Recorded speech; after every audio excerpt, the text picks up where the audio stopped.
दोस्तों, कैसे हैं आप सब। आज की हमारी कहानी है गवार भाभी। जरा देखना दीदी, यह साड़ी कैसी लग रही है। मैंने अपने लिए खरीद कर लाई हूँ। आपके भैया विक्रम ने दिलवाई है। बताओ ना दीदी, कैसी लग रही है। सुंदर है ना। अवनी अपनी ननद आशा और नेहा से बोली। बड़ी ननद आशा बोली, अच्छी है, लेकिन है कितने की। आशा ने साड़ी को उठाकर हाथ में लेते हुए कहा। तभी अवनी बोली, 5,000 की है। आपके भैया जी ने एनिवर्सरी के लिए दिलवाई है। इतना सुनते ही दोनों ननद आशा और नेहा अपनी माँ की तरफ देखने लगी। तभी अवनी की सास सीमा जी बोली, अरे अवनी, अपनी दीदी को यहीं खड़ा रखोगी क्या। जाकर चाय पानी का इंतजाम करो। अवनी बोली, अरे माँ जी, मैं तो भूल ही गई थी साड़ी दिखाने की खुशी में। अभी जाती हूँ और दीदी के लिए चाय नाश्ता लेकर आती हूँ। अवनी किचन में चली गई और सबके लिए नाश्ता बनाने लगी। अवनी के जाते ही उसकी दोनों नंदे अपनी माँ की तरफ देखते हुए बोली, अरे माँ, अपनी बहू पर जरा लगाम लगाओ। कितना खर्चा करने लगी है। इतनी महंगी साड़ी भी कोई खरीदता है क्या। बिल्कुल भी समझ नहीं है भाभी में तो मेरे भैया को लूट रही हैं। बड़ी ननद आशा बोली। उसकी हाँ में हाँ मिलाते हुए छोटी ननद नेहा भी बोली, सही बोल रही हो आशा। माँ भाभी को कुछ कहती नहीं है। माँ ने सर चढ़ा रखा है भाभी को। तभी अवनी की सास सीमा जी बोली, चुप करो तुम दोनों, क्या बकवास कर रहे हो। मैं क्यों लगाम लगाऊं, जब उसका पति खुद दिलवाता है तो।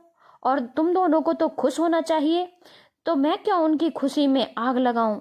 और तुम्हें भी खुश होना चाहिए कि तुम्हारे भैया भाभी साथ में खुश हैं। पर माँ, परवर कुछ नहीं, चुप रहो दोनों, सीमा जी बोली। उसके कुछ देर बाद सासू माँ अपने कमरे में किसी काम से चली गई। जब तक अवनी आई तब तक अवनी की दोनों ननद आशा और नेहा टेबल पर रखे अवनी के फोन को उठाकर देखने लगी। जब आशा ने अवनी का फोन खोला तो उसमें अवनी के फोन की गैलरी खुली हुई थी और बिना अवनी से पूछे ही दोनों उसके फोन में फोटो देखने लगी और हंसने लगी। उनके हंसने की आवाज सुनकर जैसे ही अवनी चाय नाश्ता लेकर आई तो दोनों उसको देखकर और जोर से हंसने लगी। तभी आशा बोली, अरे भाभी, यह क्या, तुम कैसी साइकिल चलाती थी बचपन में। क्या ब्रांड है इस साइकिल का। और आपके साथ यह फोटो में कौन है जिन्होंने धोती कुर्ता पहना हुआ है। यह बोलते हुए आशा हंस रही थी। Oh my God, dhoti kurta कौन पहनता था आपके घर में। कितना लो क्लास लगता है धोती कुर्ता, एकदम गंवार है। गांव के लोग जैसे लगते हैं, कोई क्लास ही नहीं होती धोती कुर्ता पहनने वाले लोगों की। गांव के गंवार कहीं के। इतना सुनते ही अवनी को गुस्सा आ गया। जिस फोटो को देखकर आशा और नेहा अवनी का मजाक उड़ा रही थी, दरअसल वह उसके बचपन की फोटो थी जिसमें अवनी के बाबा उसे साइकिल चलाना सिखा रहे थे। अवनी के बाबा का देहांत 1 साल पहले ही हुआ था। वह फोटो अवनी के दिल के बहुत करीब थी। अपनी ननद को अपने बाबा का मजाक उड़ाते देख अवनी बोली, यह क्या कर रही हो आप दोनों। यह मेरे बाबा हैं और यह कोई गवार नहीं है। इन्होंने मैथ्स में बीएससी की हुई थी, लेकिन यह अपनी संस्कृति और अपने रीति रिवाजों को और अपने वहाँ के पहनावों के सबसे ऊपर रखते थे। इसीलिए मेरे बाबा हमेशा धोती कुर्ता पहना करते थे। और इस साइकिल का कोई ब्रांड नहीं है दीदी। यह साइकिल मेरे बाबा ने मुझे मेरे 15वें जन्मदिन पर उपहार में दी थी। आप दोनों को कोई हक नहीं बनता इनका मजाक बनाने का, समझी आप भाभी। आप तभी छोटी ननद नेहा बोली, आप तो इस फोटो में गंवार लग रही हैं। आपके घर में तो गाय भैंस होंगे, तब तो आप गोबर उठाती होंगी। शुक्र मानिए भगवान का कि आपकी शादी हमारे घर में हुई। यहाँ आपको इतने ऐसो और आराम मिले। अगर आपकी शादी कहीं और हुई होती तो आज आप भी किसी गांव में गाय भैंसों का गोबर उठा रही होती। यह क्या बोल रही हैं दीदी आप, अवनी ने नेहा से बोला। माना मैं गांव से हूँ, पर इसका मतलब यह नहीं कि आप मेरा यूं मजाक बनाएंगे। और वैसे भी मैं खुद चलकर आपके इस रईस खानदान की बहू बनकर नहीं आई थी। आप सब लोग ही हमारे घर रिश्ता लेकर आए थे अपने भैया का। तब आपको हमारा गंवारपन नहीं दिखता था क्या, जो अब दिख रहा है।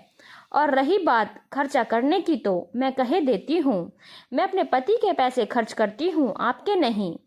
इन सभी की बातें दरवाजे के पास खड़ी अवनी के साथ सीमा जी सुन रही थी। तभी सीमा जी अंदर आई और अपनी दोनों बेटियों आशा और नेहा से बोली, माफी मांगो अपनी भाभी से।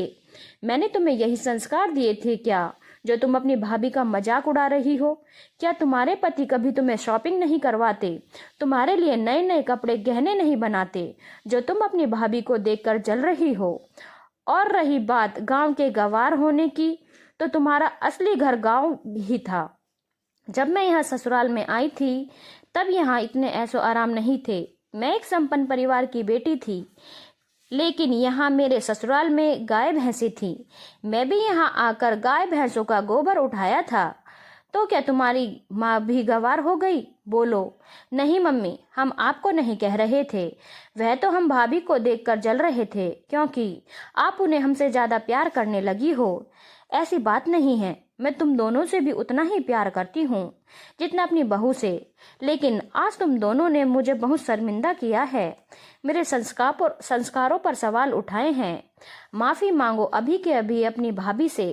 तुम्हें पता नहीं क्या हमारी जिंदगी कब तक है? हमारे बाद तुम्हारा मायका तुम्हारे भाई भाभी से ही होगा, इसलिए उनका सम्मान करना सीखो। अगर अपना मायका बचाना है तो फिर दोनों ननद नेहा और आशा अपनी भाभी से माफी मांगते हैं और तीनों मिलकर गर्मा गर्म चाय पकौड़ों का आनंद लेते हैं। धन्यवाद दोस्तों। अगर आपको कहानी अच्छी लगी हो तो चैनल को लाइक, शेयर और सब्सक्राइब करना ना भूलें।